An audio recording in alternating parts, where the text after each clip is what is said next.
आइए जानते हैं आज की कुछ प्रमुख अंतर्राष्ट्रीय खबरों को। पहले एक नजर आज की हेडलाइंस पर। जलपाईगुड़ी में दुर्गा विसर्जन के दौरान नदी में अचानक आई बाढ़, 8 की मौत, कई लापता। राहुल गांधी की भारत जोड़ो यात्रा से आज जुड़ेगी सोनिया गांधी, करेंगी पद यात्रा। देश भर में रावण दहन, हरियाणा के यमुनानगर में जलता रावण लोगों पर गिरा, यूपी में बारिश से पुतले खराब। जलने से बच गया रावण, पटना के गांधी मैदान में दहन से पहले ही जमीन पर गिरा लंकेश। मैदानता में भर्ती मुलायम सिंह यादव को देखने पहुंचे लालू, तेजस्वी भी थे मौजूद। भागवत बोले समान नीति जरूरी, कश्मीर में गृह मंत्री ने कहा पाकिस्तान से नहीं करेंगे बात। दलाली नहीं की है 10 साल, नीतीश को प्रशांत किशोर ने ललकारा, बोले हार गए तो आकर मांगी मदद। जुल्म हमले के बाद बोरियों में भरा मांस, तालिबान ने मरने वालों के परिजनों को पीटा।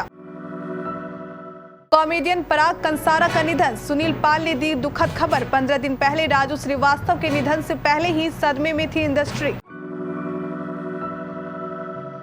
और भारत और दक्षिण अफ्रीका के बीच लखनऊ में वनडे मैच, आज युवाओं के पास खुद को साबित करने का मौका। विजयदशमी के अवसर पर जलपाईगुड़ी जिले में माल नदी में देवी दुर्गा की प्रतिमाओं के विसर्जन के दौरान अचानक आई बाढ़ में कम से कम 8 लोगों की डूबने से मौत हो गई तथा कई अन्य लापता हैं। एक वरिष्ठ अधिकारी ने इसकी जानकारी दी है। घटना के वक्त सैकड़ों की संख्या में लोग माल नदी के तट पर विसर्जन के लिए एकत्र थे। जलपाईगुड़ी की जिलाधिकारी पीटीआई भाषा से कहा, अचानक आई बाढ़ में लोग बह गए, अभी तक 8 शव बरामद हुए हैं और हमने करीब 50 लोगों को सुरक्षित निकाला है। उन्होंने कहा खोज और बचाव अभियान जारी है। एनडीआरएफ, एसडीआरएफ, पुलिस और स्थानीय प्रशासन बचाव कार्य में जुटा हुआ है। कांग्रेस पार्टी में राष्ट्रीय अध्यक्ष के चुनाव को लेकर रस्साकसी चल रही है। राजस्थान में नेतृत्व परिवर्तन के मुद्दे पर भी घमासान मचा हुआ है।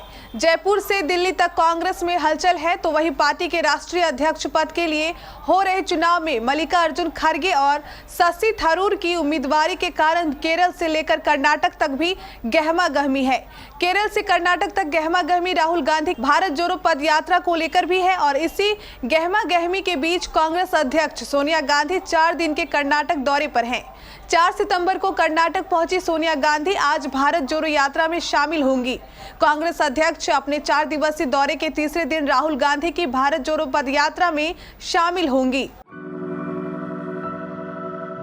दशहरे पर कल देश भर में बुराई के प्रतीक रावण के पुतलों का दहन किया गया। कई जगहों पर बारिश के चलते पुतले गल गए या टेढ़े हो गए। हरियाणा के यमुनानगर में रावण का पुतला लोगों पर गिर गया। यहाँ के मॉडल टाउन के दशहरा ग्राउंड में जब रावण के पुतले में आग लगाई गई तो ज्यादा ऊंचाई होने के चलते पुतले का ढांचा टेढ़ा होने लगा। पुतले की लकड़ियां को शुभ मानकर उन्हें घर ले जाने के मकसद से लोग पुतले की तरफ बढ़े तो पुतला लोगों पर ही गिर पड़ा। पुतले की लकड़ियों से वहां मौजूद लोगों को हल्की खरोंचें आई हैं। हालांकि पुलिस का कहना है कि इस हादसे में किसी को कोई नुकसान नहीं पहुंचा। पटना में गांधी मैदान में बुधवार को जलने से पहले ही तेज हवा के कारण रावण का पुतला जमीन पर गिर पड़ा। हालांकि इस दौरान कोई बड़ा हादसा नहीं हुआ। रावण दहन देखने जुटी भीड़ इस दौरान तालियां बजाने लगी। कई लोग जोर जोर से हंसने भी लगे। आनन फानन में क्रेन की मदद से रावण के पुतलों को फिर से खड़ा किया गया। रावण दहन देखने के लिए गांधी मैदान में हजारों की भीड़ जमा हुई थी। इस बार बारिश होने के बाद भी रावण वध कार्यक्रम में कोई अड़चन नहीं पैदा हुई। बारिश की संभावना को देखते हुए रावण, मेघनाथ और कुंभकर्ण के पुतलों पर प्लास्टिक वार्निश की गई है। इसके कारण भगवान राम के चलाए तीर से पुतले धू धू कर जले। श्री दशहरा कमेटी ट्रस्ट के अध्यक्ष कमल कुमार नेपानी ने बताया कि गांधी मैदान में रावण वध का यह 67वां वर्ष है। कोरोना संक्रमण के कारण बीते 3 सालों से रावण वध नहीं हो पा रहा था। गुरुग्राम के मेदांता अस्पताल में भर्ती समाजवादी पार्टी संस्थापक और पूर्व रक्षा मंत्री मुलायम सिंह यादव को देखने बुधवार को राजद प्रमुख लालू प्रसाद यादव पहुंचे। लालू के साथ उनके छोटे बेटे और बिहार के डिप्टी सीएम तेजस्वी यादव भी थे। इस दौरान लालू और तेजस्वी ने मुलायम सिंह यादव के बेटे और यूपी के पूर्व सीएम अखिलेश यादव से बातचीत की। तेजस्वी यादव ने ट्वीट कर इसकी जानकारी दी है। बता दें कि मुलायम सिंह यादव की स्थिति अब भी चिंताजनक है और गुरुग्राम स्थित मेदांता अस्पताल के आईसीयू में उनका इलाज किया जा रहा है। सपा द्वारा बुधवार को ट्वीट किए गए अस्पताल के मेडिकल बुलेटिन में कहा गया है कि सपा संस्थापक की स्थिति अब भी चिंताजनक है और उन्हें जीवन रक्षक औषधियां दी जा रही है। उन्हें मेदांता अस्पताल के आईसीयू में रखा गया है, जहां विशेषज्ञ डॉक्टरों की एक टीम उनका उपचार कर रही है। बारामूला में अमित शाह ने कहा कि वो पाकिस्तान से बात क्यों करें, अब समय बारामूला और कश्मीर के लोगों से बात करने का है। उधर राष्ट्रीय स्वयंसेवक संघ के प्रमुख मोहन भागवत ने नागपुर में कहा कि यह सही है कि जनसंख्या जितनी अधिक उतना बोझ ज्यादा। जनसंख्या का ठीक से उपयोग किया जाए तो वह साधन बनती है, इस पर विचार करना होगा। जन सुराज पदयात्रा के तीसरे दिन जमुनिया कैंप में स्थानीय लोगों से प्रशांत किशोर ने जनसंवाद करते हुए विपक्ष और नीतीश कुमार पर बड़ा हमला बोला।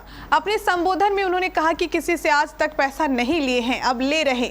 बिहार में बदलाव के लिए उनसे फीस ले रहे हैं, जिनके लिए अब तक काम किया है ताकि यह टेंट लगाए जा सके। मेहनत से, अपनी बुद्धि से 10 साल काम किए हैं, दलाली नहीं किए हैं। नीतीश कुमार पर सीधा निशाना साधते हुए उन्होंने कहा कि 2014 में चुनाव हारने के बाद नीतीश कुमार ने दिल्ली आकर कहा कि हमारी मदद कीजिए। 2015 में हम लोगों ने उनको जिताने में कंधा लगाया। अफगानिस्तान की राजधानी काबुल में बीते जुमे के दिन यानी शुक्रवार को एजुकेशन सेंटर में बम ब्लास्ट हुआ। हमलावरों के निशाने पर हजारे समुदाय के बच्चे थे जो यहां एग्जाम दे रहे थे। यूनाइटेड नेशंस के मुताबिक धमाके में 53 लोगों की मौत हो गई, जिनमें 46 लड़कियां थी। 110 घायल भी हुए हैं। पहले भी अल्पसंख्यक हजारा समुदाय पर हमले होते रहे हैं। 15 अगस्त 2021 को तालिबान का राज आने के बाद इस समुदाय को निशाना बनाकर कई हमले हुए हैं। इनमें 700 से ज्यादा लोग मारे गए हैं। ज्यादातर हमले धार्मिक स्थलों, स्कूल और अस्पतालों पर हुई। अफगानिस्तान की आबादी करीब 4 करोड़ है। इनमें 40 लाख यानी कुल आबादी के 10% हजारा है। पॉपुलर कॉमेडियन रहे पराग कंसारा का निधन हो चुका है। पराग को the great Indian laughter challenge के पहले सीजन से पहचान मिली थी। पराग के निधन की खबर कॉमेडियन सुनील पाल ने दी है। सुनील पाल ने अपने सोशल मीडिया अकाउंट से एक वीडियो शेयर कर पराग के निधन की दुखद खबर साझा की है। उन्होंने वीडियो में कहा, कॉमेडी की दुनिया से एक और दिल दहलाने वाली खबर आई है। हमारे लाफ्टर चैलेंज के 6वें साथी पराग कंसारा जी अब इस दुनिया में नहीं रहे। वो हर बात को उल्टा सोच बोलकर हमें खूब हंसाते थे। पराग भाई अब दुनिया में नहीं है, क्या हो रहा है ये। वाजपेयी इकाना इंटरनेशनल स्टेडियम में उतरेगी। इसके साथ ही भारतीय टीम 12 वर्ष बाद अपनी धरती पर दक्षिण अफ्रीका के खिलाफ वनडे सीरीज जीतना चाहेगी। वही इस वर्ष जनवरी में दक्षिण अफ्रीका में खेली गई वनडे सीरीज में टीम इंडिया को 0-3 से हार का सामना करना पड़ा। ऐसे में टीम इंडिया उस हार का हिसाब चुकाने का लक्ष्य लेकर मुकाबले में उतरेगी। भारत ने अपनी धरती पर इससे पहले दक्षिण अफ्रीका के खिलाफ 2010 में 3 मैचों की वनडे सीरीज 2-1 से जीती थी।